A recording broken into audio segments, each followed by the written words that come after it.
lawful wedded husband. To be my... Barbara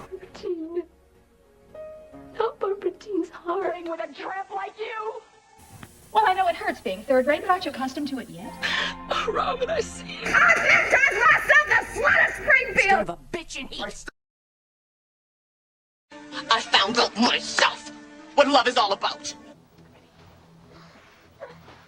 Hey everybody, it's me, Nikki.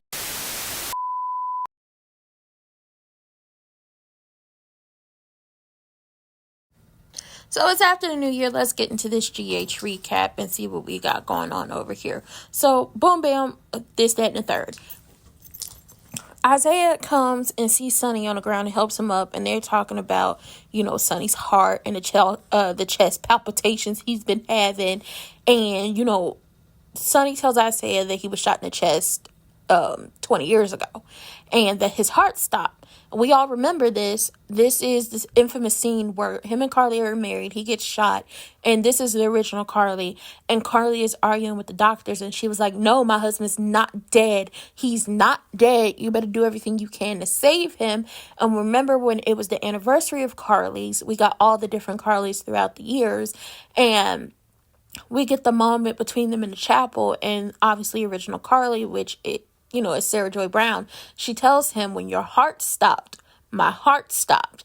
So we get reminiscence of the past. And Isaiah is telling, Sonny, you need to go get checked into the hospital. But Sonny doesn't want to do that because he's like, it'll make me look weak to my rivals and, my adversaries.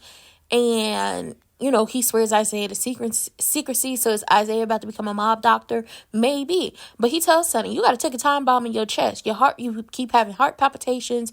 You're being dizzy. You're being disoriented. I don't know why you didn't get this man an aspirin, and, just in case he was having a heart attack. But okay. But then the paramedics did come and helped him out. So did they give him an aspirin? I'm not sure. The paramedics on this show aren't great. They aren't great. Y'all need to get the paramedics from 911 down here with Ryan Murphy. Maybe he'd come in, do a little 1-2. Maybe the writers could come over and help y'all or whatever, especially with y'all paramedics. But Isaiah tells him, you need to see a cardiologist. You got to take a time bomb in your chest, and you need to go ahead and work that out. And it's just like, yeah, you do need to go ahead and work that out. So as Dante has convinced Valentine that I'm here to support Lulu, nothing more, nothing less, a sniper sends a shot through the window of the cafe, which then allows Valentine to grab Charlotte and take off. And Lulu was like, it's okay. I put an air tag in her stuff. We could follow her. Unfortunately, the air tag was in a plant outside, and Dante had to stop Lulu from running around Prague all crazy like.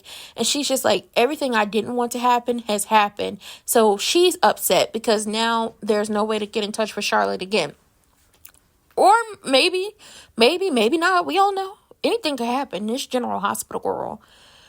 Sasha and Michael meet up. He wants to talk. He's telling her that, listen, the divorce is going to happen. I don't want it to happen, but it's going to happen. And Sasha is surprised that, Willow filed for legal separation so quickly. And it's just like, yeah, because she's brainwashed, or she's starting to act just like her mama and her sister. And it's just like, we don't have time for it. So, he tells Sasha that he might, in this custody battle, in this divorce, he might have to go public with Willow and Drew sleeping together, and he doesn't want their one night stand to get in the way of the whole situation, because from the children's standpoint, he knows what a divorce and custody battle looks like, and he doesn't want to do to Willow what Sonny did to Carly, and he doesn't want to have that battle that happened in the past over him and his brother be the thing that happens with him and his children with his soon-to-be ex-wife. And Sasha was like, there's no problem because I'm leaving town. And he was like, listen, I don't want you to leave town because of me. Like, you just found this, your family. You just found this big, beautiful family in the Scorpios. I don't want you to leave because of me. And she was like, I have to leave. I'm pregnant. And he's shocked. And he's like, okay, so you don't want to tell me? I really want to be here to help the baby.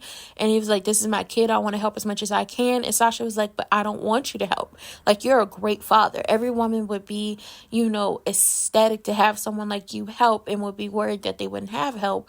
But let's be clear on something. I don't want you involved because raising a child as a Quartermain in a Corinthos would have too many complications. And it's just like, she doesn't want that danger when it comes to her child. And it was like, your child is in danger just because of who your mama is. Like, be so fucking for real right now. But she's planning on leaving. And Michael's like, I don't like the idea of pretending like I'm not the baby's father, but I'm willing to respect your wishes. Child, Willow down at the job, and Drew pops up at, to see her. And, her shift has just ended and she's free to talk. And, what Lucas said to me on Christmas Eve hurt me, but I don't want to dwell on it. It should hurt you. It should put some shit into perspective for you.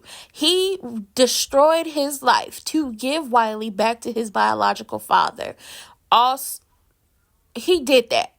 Only for you, after so many years of you being married to Michael and y'all having another baby together and y'all having y'all ups and y'all downs and y'all all arounds, but supposedly you were still in love with Michael and still wanted your family, for you to have an emotional affair, make it physical, and then on the day that Lucas's sister died, you and him decided to knock boots.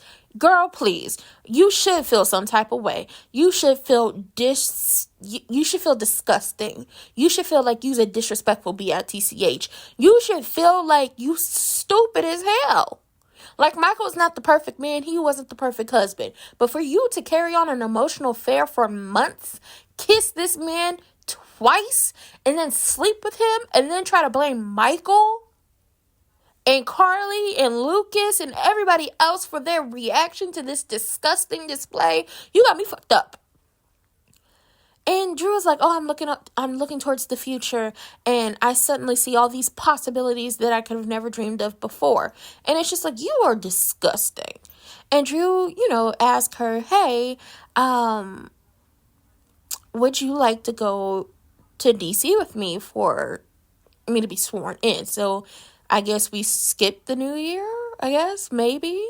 And, Willow couldn't stop fawning over Drew, and they're fawning over each other. And I would love to, go with you. You're going to do great things as a congressman. And he's telling her, I could pick your voice out of a crowd at football stadium. And you're the reason I won the election. And I want you to come to my swearing in ceremony. And she's like, I'm going to turn you down because, it's a public event. I don't want a scandal before you even enter office. And he still manages to talk her stupid ass into doing it. And the whole stupid ass agrees to bring Wiley. And he was like, you're going to bring Wiley? And she was like, yes, it'd be amazing for him to see such a good man be sworn into Congress. So, yeah, we're going to come. And it's just like, yo, stupid ass is going to take Wiley. You adopted the little boy, but you're going to take him over state lines without his father's permission to go support your lover being sworn into Congress? Oh, you don't know what you about to get into. So Ava comes to Alexis' office, like I told y'all in the last time, and she's like, listen, you don't have to open this door and talk to me, or we could talk inside, we could talk outside. I'd rather much talk inside, but come on, open the door, open the door. Open the door. Open the door, Alexis. So, Alexis opens the door, and she lets her in, and she's like, listen, I know you're the trustee of the Cassadine Fortune. You're the new trustee, and I want my divorce settlement portion back. And she's like, I'm not asking for gifts here, Alexis. I'm just asking for what's mine. And Alexis laughs at her. She's like, it gives me more pleasure than it should to tell you that the Cassadine estate doesn't owe you a dime. Because we all know Alexis could not stand the Cassadines, especially after what Helena did to destroy her life. And Ava's not giving up. So she took off her coat and she arguing for everything. Argued that her marriage to Nicholas wasn't easy, that she was entitled to the divorce, money. And Alexis has to explain to her that you didn't marry a rich man. All the money belonged to Spencer, and now all the money belongs to Ace. And Ava is like, okay, I could appeal with Ace, but, no. She tells Alexis that, not Alexis. Alexis tells Ava, you can appeal with Ace, but you would have to wait until he turns 21.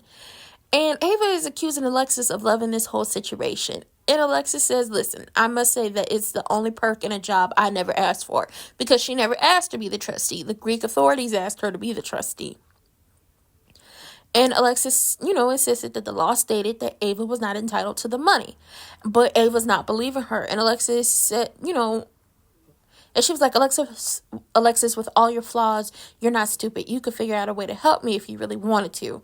And she's like, I'm not about to listen to another word, because at the end of the day, the money was not Nicholas's to give away. It was Spencer's.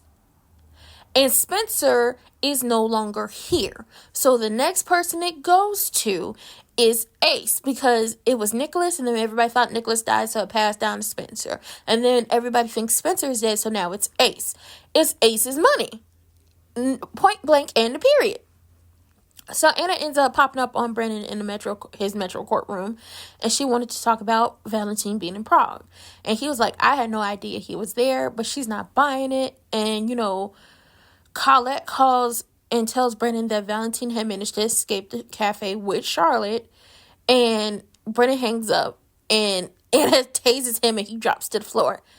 And she was like, I need your full attention on what I'm about to say.